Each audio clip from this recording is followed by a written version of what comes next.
Transformers, Autobots, roll out! We got a Decepticon today, none other than Cyclonus, the right-hand warrior of Galvatron, who first appeared in the 1987 animated movie. Well, this is an incredible action model. They did wonderful with this. Cyclonus, the warrior. All right, here we have him in his martial arts training meditation stance, and I'm going to do a quick time lapse here for you guys as I transform this. The transformation for Cyclonus is very enjoyable. It's pretty easy. I do make one or two mistakes here, but all in all, when you transform it, especially from, I believe, the jet fighter mode into the robot mode, it can be done really quickly in less than a minute. The engineering is great. I like how the nose cone folds out in 3 different sections, and the overall fit and finish on this thing is superb. It looks like it jumped straight out of the animation. The coloration, the design. However, the caveat are these fenders here next to the cockpit. I feel like that might have been a defect that affects all of them because there doesn't seem to be any problem with them actually fitting in. You can see that the clearance works. So it just seems like the pieces themselves had been warped on the assembly line or something like that, or somewhere in the mold, unfortunately. But other than that, everything here is tight. It looks great. The robot mode is well hidden. You don't see it at all.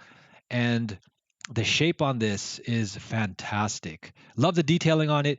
Look at the way they have also implemented in the thrusters and afterburners on the back.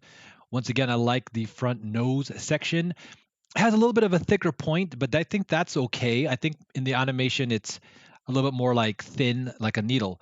But here he is with his gun. I know I have his wings folded back for now, but I want to show you guys again my initial impression. He looks incredible. The again, the fit and finish is nice. The plastic feels close to being premium. It has like a slight smooth glossiness to it. It doesn't feel like most cheap plastic. Now the back, I wish the cockpit was up like it was in the original toy and in the cartoon.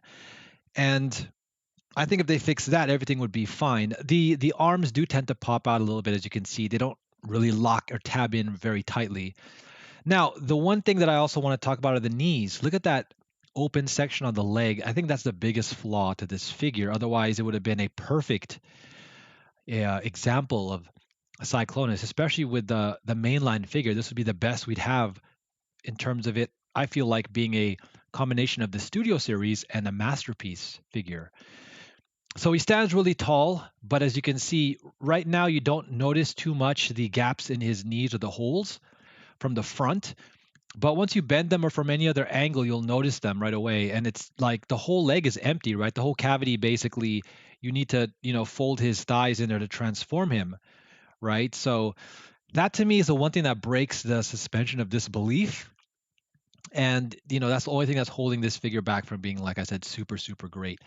But, again, upon first glance, when you look at the rest of the figure, they did a lot of other things right here that they don't normally do with the main line. And if you can see, like, there's really nothing else as far as gaps or holes on this figure.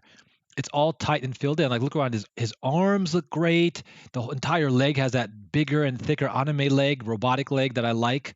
You can squish his thighs in like I did here, but then he looks shorter. You get rid of the gap in the front, it's now in the back, but he looks shorter. And again, this should be facing upwards.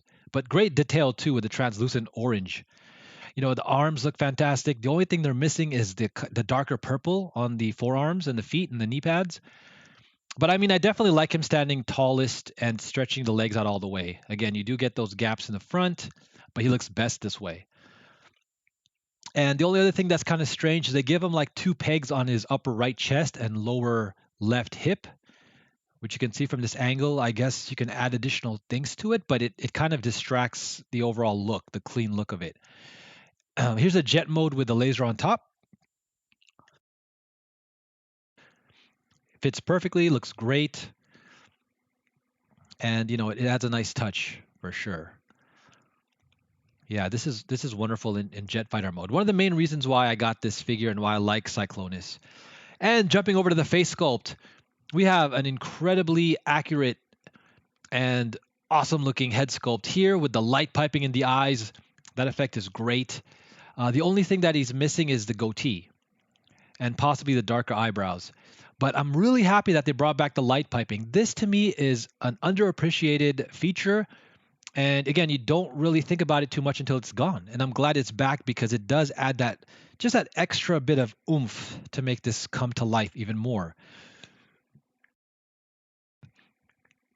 And they've also added some more of that translucent plastic to his chest here. Again, this is a wonderful touch. And you can also see those pegs I was talking about earlier. But again, the fit and the finish, I can't, emphasize again how great they did on it, and the details too. Look at the line details on the forearms, the rest of the body. They've added just the right amount. So I want to give major props because to me, a lot of their recent Transformers have been, again, really hollow. Like you can see just a slight bit of hollowness in this thigh there. It's nothing too bad. Or they overdo all the lines, right? Look how perfect it is on this one.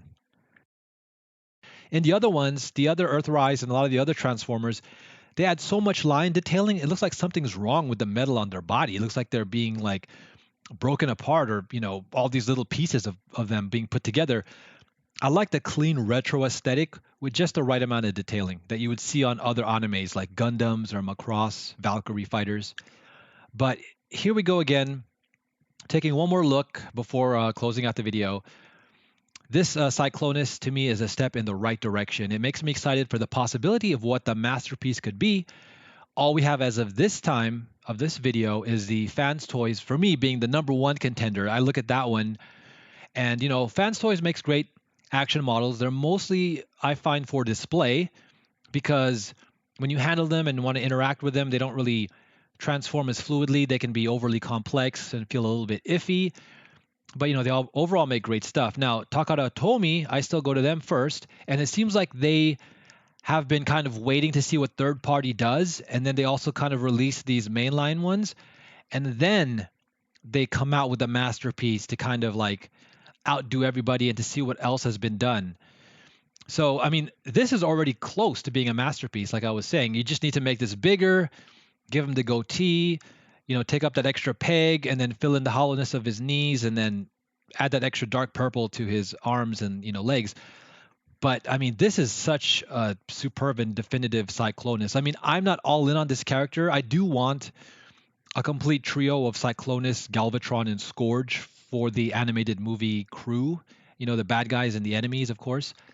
So I would actually just be happy with this if I didn't even go the masterpiece route. I know they also have the Kingdom Scourge and Galvatron, which I will get to eventually, but this is a wonderful Cyclonus you can't go wrong with. And if you really like them, this can be a complement to any of the other ones you have or any of the other future ones.